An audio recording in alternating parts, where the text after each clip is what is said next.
기도드렸습니다. 네. 제가 설교를 준비하면서 제가 제일 많이 고민하는 게 그겁니다. 좀 쉽게 고상하게 말고 쉽게 좀 성도들이 들었으면 좋겠다라고 그렇게 고민하는데요. 제가 굉장히 노력을 했는데 오늘 설교가 좀 어려워요. 어려울 때는 어떻게 해야 된다고요? 영상 남아 있으니까 여러 번 들으시면 될 것 같아요. 되게 중요한 설교입니다. 여러분 데칼코마니라고 다들 들어보셨죠? 아시죠? 다들 해보셨죠? 데칼코마니가 뭐죠?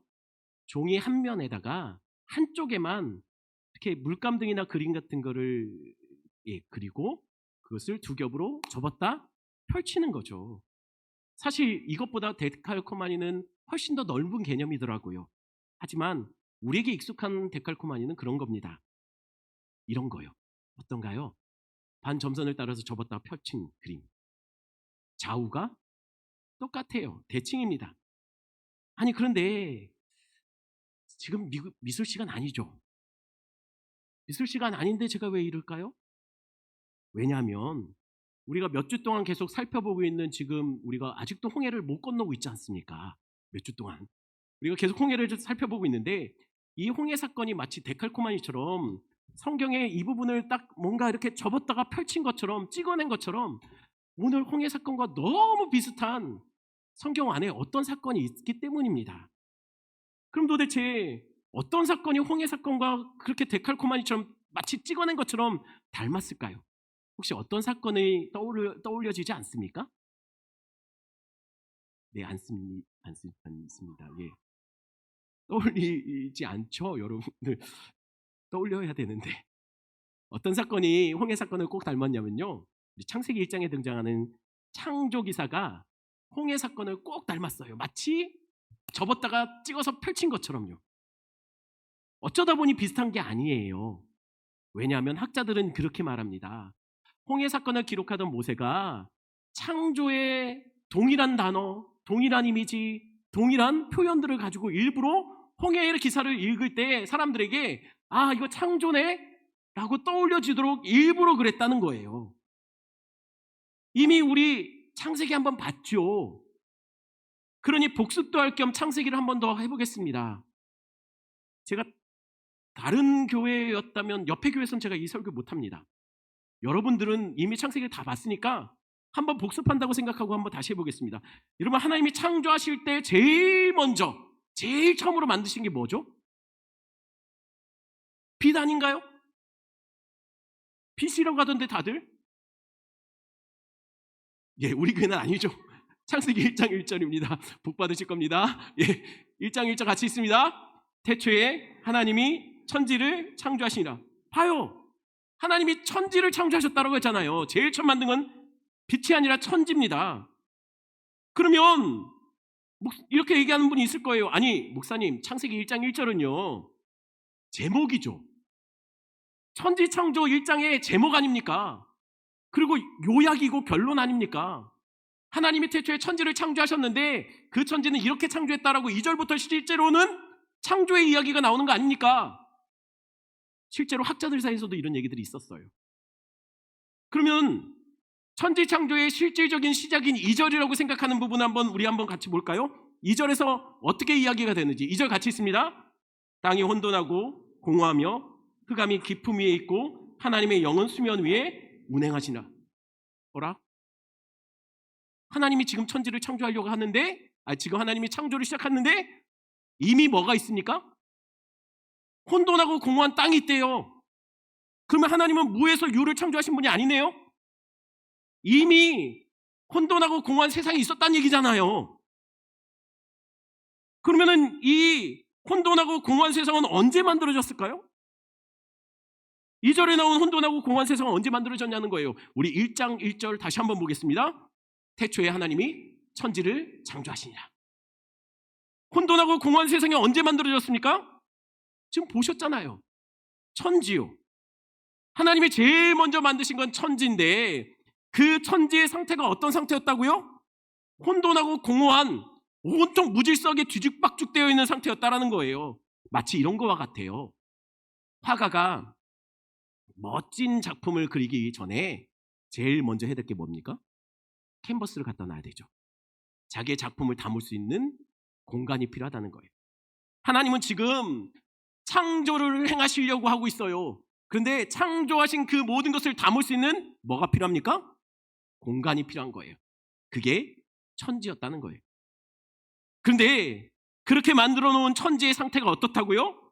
혼돈과 공허의 상태였다고 그래요. 혼돈은 원어로 보면 이런 표현입니다. 생명이 살 수 없는 상태, 온통 뒤죽박죽인 상태. 공허는 어떤 상태일까요? 생명이 살지 않는 텅 비어있는 상태. 그러니 처음 시작한 천지의 상태는 생명이 살 수도 없고 살지도 않는 온통 뒤죽박죽이 되어 있는 혼돈과 공허의 상태였다는 거예요. 창조의 이야기는 혼돈과 공허한 천지로부터 시작됩니다. 그럼 창조의 이야기와 데칼코마니를 이루고 있는 홍해 사건은 어디서부터 시작될까요? 홍해 사건의 배경은 어디입니까? 출발점은 어디입니까? 출애굽기 14장 3절입니다. 같이 읽습니다. 바로가 그들이 그 땅에서 멀리 떠나 광야에 갇힌 바 되었다 하리라. 어디서 시작되고 있죠? 이스라엘 백성들 어디 있습니까?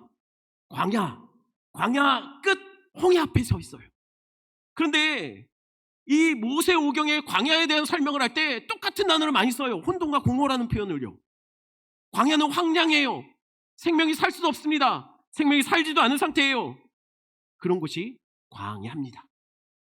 혼돈과 공허의 땅, 그곳으로부터 창조와 홍해의 이야기는 시작됩니다. 그런데 생명이 살지도 않고 살 수 없는 천지의 상태를 잘 보여주는 키워드 2개가 있어요. 혼돈과 공허를 잘 표현하는 2개의 키워드. 창세기 1장 2절에 나옵니다. 같이 보겠습니다. 땅이 혼돈하고 공허하며 흑암이 깊음 위에 있고, 여기까지만 읽겠습니다. 2 단어 뭐죠? 흑암과 깊음 위에. 하나님이 만드신 천지의 상태는 온통 어둠이 가득하고 깊은 물에 잠겨있는 상태였습니다. 그래서요, 생명이 살 수가 없어요. 생명이 살지도 않습니다. 혼돈과 공허의 상태에 갇혀있는 천지라는 거예요. 그럼 생명이 살지도 않고 살 수 없는 천지를 생명이 가득한 상태, 생명이 살기 딱 좋은 낙원과 같은 모습으로 에덴으로 만들기 위해서는 하나님이 무엇을 해야 될까요? 2개를 해결해야 됩니다. 그게 뭡니까? 어둠과 깊은 바다를 걷어내야 돼요. 이 2개가 해결돼야 됩니다. 그럼 하나님은 어둠과 깊은 바다를 어떻게 정복했을까요? 먼저 흑암을 어떻게 정복했는지 보겠습니다. 우리 창세기 1장 3절입니다. 같이 읽습니다. 하나님이 이르시되 빛이 있으라 하시니 빛이 있었고. 하나님이 이 어두운 세상을 향해서 명령하세요. 어떻게 해요? 빛이 있으라. 말씀으로 빛을 명령하십니다. 그러자 그 어두운 세상의 빛이 비춰지기 시작해요. 그런데 이상하지 않습니까? 이게 첫날이에요. 창조의 단위로 첫날이에요. 그런데 이 빛이 첫날이라면 어디서 온 빛일까요? 어디로부터 나온 빛일까요? 해? 달? 아니면 다른 별? 해, 달, 별은 어디서 며칠 날 만들죠? 넷째 날이에요. 넷째 날. 그러면 도대체 이 빛의 정체는 뭡니까? 뭐로부터 나온 빛일까요? 이거는 발광체로부터 나온 게 아니에요. 하나님이 만드시는 어떤 창조물 중에 무언가로부터 나오는 빛이 아닙니다. 아무것도 없을 때 이 빛은 하나님으로부터 보내진 빛이에요. 이 단어가 원어로는 오르라는 단어인데요. 이 오르라는 단어는 생명의 근원이 되는 빛, 빛의 속성을 말하는 것이지 물리적인 빛을 말하는 게 아니에요. 즉, 이 빛은 하나님으로부터 보내진 빛입니다. 그분의 속성이 만들어낸 빛이에요. 그분의 성품을 닮은 빛이에요. 이 빛이 어둠을 비췄습니다. 그러자 이 빛을 보시고 하나님 뭐라고 말씀하십니까? 창세기 1장 4절 이렇게 말합니다. 제가 있습니다. 빛이 하나님 보시기에 좋았더라. 토브란 단어 써요. 하나님이 빛과 어둠을 나누사. 이 빛을 보고 하나님이 좋았더라고 합니다. 자, 정리하면 이 빛은 이렇게 정리할 수 있어요. 하나님의 명령에서 세상 어두움으로 보내진 빛. 출처가 하나님으로부터 온 빛이에요. 하나님 속성을 닮은 빛입니다. 물리적인 빛이 아니라 하나님 그분을 담고 있는 빛이에요. 생명의 근원에 되는 빛입니다. 이 빛으로부터 생명이 하나하나 채워지기 시작하죠. 그리고 하나님이 보시기 좋았다라고 하는 빛입니다. 그래서 이 빛으로 인해 어떤 변화가 일어나기 시작했을까요? 이 빛을 시작으로 하나님이 세상의 빛과 어두움을 나누었어요. 그런데 재밌는 것은요, 하나님으로부터 온 이 빛이 세상에 비춰지자 빛과 어둠이 나눠졌다고 하거든요. 근데 그 빛이 빛이었기 때문에 빛이었고 어둠이었기 때문에 어둠의 자리에서 나누어진 것이 아니라, 성경은 뭐라고 말하냐면 원어로 보면 빛을 어둠에서 불러내셨다라고 해요. From the darkness예요. 빛이 원래 빛이었고 어둠이 원래 어둠인 애들을 나눈 것이 아니라 하나님이 모든 어둠밖에 없었던 그곳에서 빛을 불러내신 거예요. 갸가 갸였어요. 그런데 하나님으로부터 온 생명의 근원의 빛이 비추자 어둠에 속했던 영역들이 빛으로 어둠에서 구별되어 나온 거예요. 그래서 홍해 사건이 데칼코마니라는 겁니다. 왜냐하면 홍해 앞에 이스라엘에게도 하나님으로부터 온 빛이 있어요. 태양이나 어떤 발광체로부터 온 빛이 아니라 하나님으로부터 온 빛이 그들 속에도 있었습니다. 그게 뭐죠? 그게 뭡니까? 바로 구름기둥과 불기둥이에요. 구름기둥과 불기둥은 하나님으로부터 온 빛이었습니다. 어떤 발광체가 아니에요. 그래서 이 두 개의 기둥, 제가 말씀드렸죠. 별개의 기둥이 아니라 하나의 기둥이었을 거라고. 낮에는 구름처럼 보이죠. 밤에는 불기둥처럼 보입니다. 그래서 이스라엘은 밤에도 그 빛을 따라 광야길을 걸어갈 수 있었어요. 이스라엘 백성들에게는 이 불기둥은 하나님 그 자체였어요. 이 불기둥을 보며 하나님이 우리와 함께 한다고 생각했던 그 불기둥이었다는 거예요. 그런데 문제가 생겨요. 분명 하나님의 빛을 따라서, 구름기둥과 불기둥을 따라서 어두운 광야길도 마치 그 빛으로 인도하는 그 불기둥과 구름기둥을 따라서 이스라엘 백성도 왔는데, 그들이 가다가 보니 길이 끊긴 겁니다. 앞에 홍해가 가로막고 있어요. 그리고 뒤로 뭐가 쫓아오고 있죠? 애굽의 병거들이 쫓아옵니다. 그때 놀라운 일이 벌어집니다. 출애굽기 14장 19절 20절. 19절은 제가 읽고 20절 여러분들 읽어주십시오.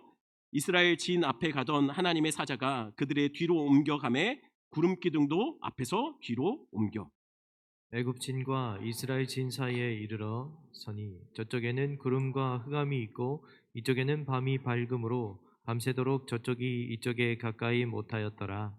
자, 이스라엘은 하나님이 보내신 불로, 그 빛으로 그냥 그저 순종하며 쫓아가다가 홍해 앞에서 길이 막혔습니다. 그런데 뒤에 애국 군대가 쫓아와요. 난리가 났죠. 그때 무슨 일이 벌어집니까? 앞에 있던 그 기둥, 구름기둥, 불기둥이 이동해요. 어디로요? 하나님 백성과 이스라엘 백성 사이에 그것이 섭니다. 그리고 성경에서 뭐라고 얘기하냐면 애굽 진영은 온통 그 구름에 갇혀 흑암에 갇혀버렸고, 이스라엘 백성들은 어떻다고요? 밤이 밝음으로라고 얘기해요. 그날이 보름날이었나 봐요. 그 말입니까? 이게 원어로 보면요, 밤이 밝음이 아니라 밤을 밝힘으로 해요. 하나님이 지금 애굽은 어둠으로 가둬버렸고, 그리고 이스라엘 백성들은 빛으로 계속 비춰져서 밤새 그들은 건널 수 있게 해주셨다는 거예요. 창세 이후에 한 자리에서 빛과 어둠이 경계선이 명확하게 선 유일한 사건이 중에 하나입니다.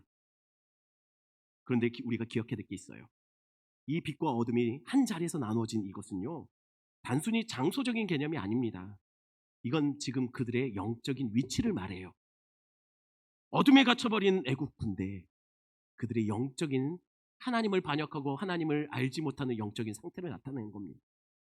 하나님의 인도를 받은 이스라엘은 빛에 속해 있어요. 그의 영적으로 그들의 소속이 빛의 자녀들이라는 것을 상징적으로 보여주는 사건입니다. 그런데 사실 여러분, 이스라엘이 원래부터 빛에 속한 자들이었습니까? 이스라엘이 원래 빛의 자녀들입니까? 430년 애굽에 살면서요, 그들은 하나님을 잊어버려요. 우상 섬겼습니다. 애굽 사람과 똑같이 살아요. 그들은 빛이 아니에요. 그들은 어둠이었다는 거예요. 그런데 하나님이 보내신 구름기둥과 불기둥이 그들을 그 어둠에서 불러내서 빛의 자녀로 데리고 나오신 거라는 거예요. 하나님은 이렇게 창조 때도 그리고 홍해 앞에서도 마치 데칼코마니처럼 그가 보내신 빛으로 어둠에서 빛을 분리해내고 있다는 거예요. 불러내셨다는 거예요. 이렇게 하나님은 어둠을 정복하신 겁니다. 제가 어렵다고 했잖아요. 지금 잘 쫓아오고 있는 거죠. 그런데 아직 정복되지 않은 한계가 더 남았어요. 그게 뭡니까? 기품입니다. 하나님이 만드신 천지는 여전히 수명 기품에 잠겨 있습니다. 그래서 아직 그곳에는 생명이 살 수도 없고 살지도 않은 상태예요. 여전히 혼돈과 공허의 상태가 정복되지 않고 있는 겁니다. 그럼 하나님은 이 기품을 어떻게 정복했을까요? 창세기 1장 2절 말씀 같이 읽습니다. 땅이 혼돈하고 공허하며 흑암이 기품 위에 있고 하나님의 영은 수면 위에 운행하시니라. 하나님이 만드신 천지의 상태는 흑암과 기품의 바다에 덮여져 있었습니다. 그런데 그 흑암과 기품의 세상에 뭔가 움직임이 포착돼요. 그게 뭡니까? 하나님의 영이 수면 위를 운행하고 있었대요. 하나님의 영이 뭘까요? 여기서 영은 원어로 보면 루아흐라는 단어를 씁니다. 이게 영이 영이라고도 해석되지만 바람으로도 해석되고 성령으로도 해석돼요. 그러니 이거는 성령이 바람처럼 지금 역사하고 있다는 거예요. 그래서 우리는 흔히 성령을 바람으로 많이 표현하지 않습니까? 그런데 그 성령님이 뭐 하고 있다고요? 수면 위를 운행하시고 있답니다. 아니, 성령님이 무슨 셔틀버스도 아니고. 여기서 운행한다는 표현이 무슨 표현일까요? 여러분, 여기 운행하다는 표현은요, 이런 거예요. 마치 새가 그의 날개짓으로 그 수면 위에 막 바람을 일으켜서 불어넣고 잔잔하던 물의 표면을 막 파장을 일으키는 거. 지금 하나님이 성령님께서 지금 수면의 깊음에 덮여 있는 땅을 지금 그분의 생명의 바람을 막 그 바람의 파동을 일으키면서 막 일으키고 뭔가 생명의 작업을 일으키고 있는 거예요. 죽은 것 같은 그 땅에 인공호흡을 하시는 거와 마찬가지. 지금 막 생명의 바람을 역사를 지금 일으켜내고 있는 겁니다. 그러자 어떤 일이 벌어집니까? 그러자 이렇게 말을 해요. 물이 물러가서 한 곳에 다 모였대요. 그리고 물속에 잠겨있던 땅이 드러나 마른 땅이 되었다고 합니다. 그래서 그 마른 땅에 하나님은 생명을 하나씩 채워 넣기 시작하는 거죠. 수명 기품도 이렇게 정복되었습니다. 그러면 홍해 사건에는 어떤 일이 있었을까요? 출애굽기 14장 21절 22절 21절 제가 읽고 22절 읽어주십시오. 모세가 바다 위로 손을 내밀매 여호와께서 큰 동풍이 밤새도록 바닷물을 물러가게 하시니 물이 갈라져 바다가 마른 땅이 된지라. 이스라엘 자손이 바다 가운데를 육지로 걸어가고 물은 그들의 좌우에 벽이 되니 이스라엘은 홍해에 길이 막혀 있었습니다. 그때 바다 위로 모세가 손을 들자 바다 위로 무엇이 불기 시작합니까? 동풍이 불었대요.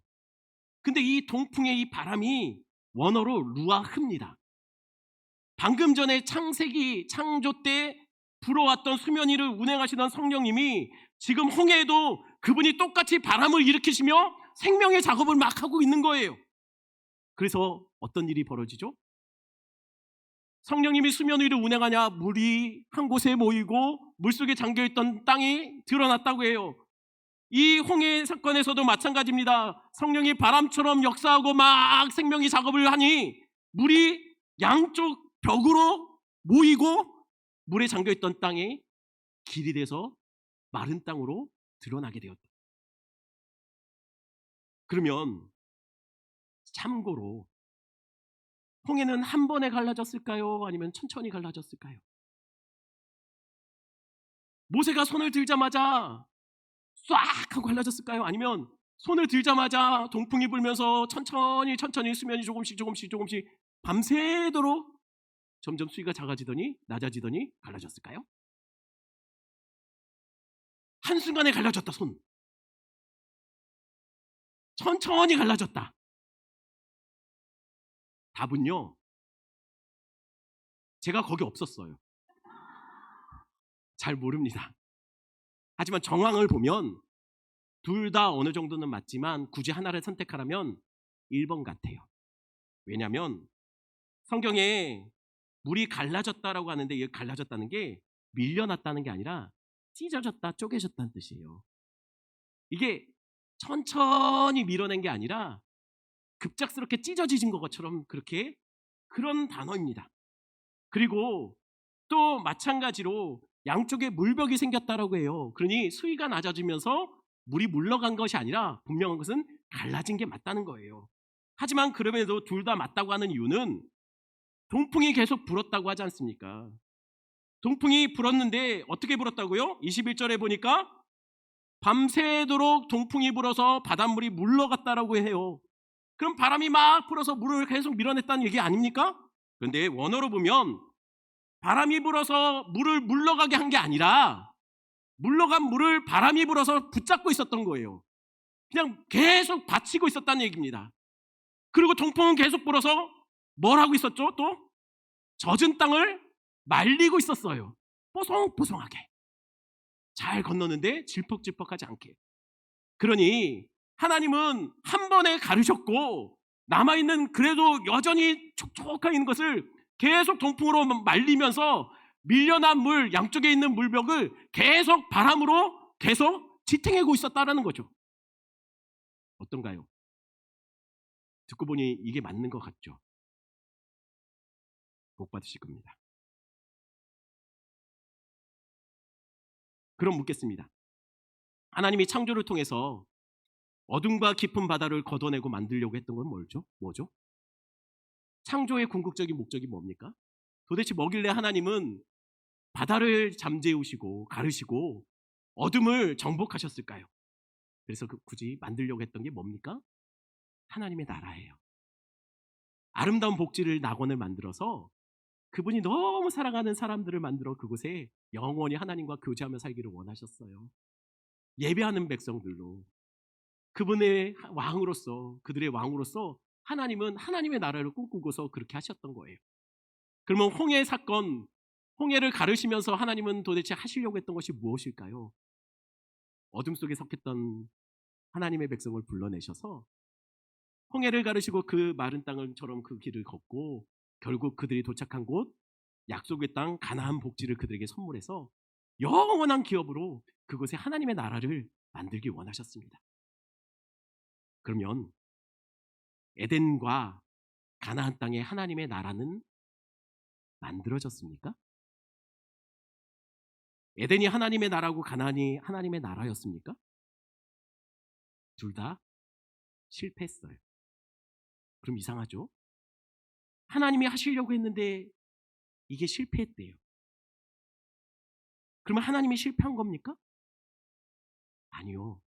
아니 분명 에덴과 가나안에는 하나님의 나라가 세워지지 못했다면서요. 그러면 하나님 실패한 거 아닙니까? 아니, 그거는 이스라엘과 아담과 하와의 실패지 하나님의 실패가 아닙니다. 하나님은 실패하지 않으십니다. 그럼 하나님의 나라는 이대로 멈춰버린 걸까요?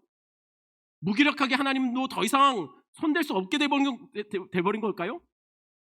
아닙니다. 기억하십시오. 하나님은 인생들을 혼돈과 공허의 땅, 어둠과 깊은 절망에 그냥 버려두시는 분이 아니에요. 그걸 어떻게 할 수 있습니까?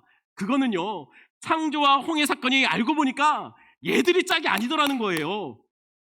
홍해와 창조 사건의 대깔콤한 일을 이루는 것처럼 딱 찍어내듯이 똑같은 것은 사실 이 두 개를 통해서 알려주고 싶은 것은 다른 사건이었어요. 이 두 개가 똑같은 게 아니라 야들이 사실 알고 보니 다른 것을 우리에게 보여주는 딱 찍혀있는 것처럼 똑같은 것이 따로 있었다는 거예요.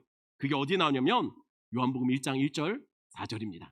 제가 1절 읽고 여러분 4절 읽어주십시오. 태초에 말씀이 계시니라 이 말씀이 하나님과 함께 계셨으니 이 말씀은 곧 하나님이시라. 그 안에 생명이 있었으니 이 생명은 사람들의 빛이라. 태초에 말씀이 계셨답니다. 태초에 있었던 말씀이 뭡니까? 빛이 있으라.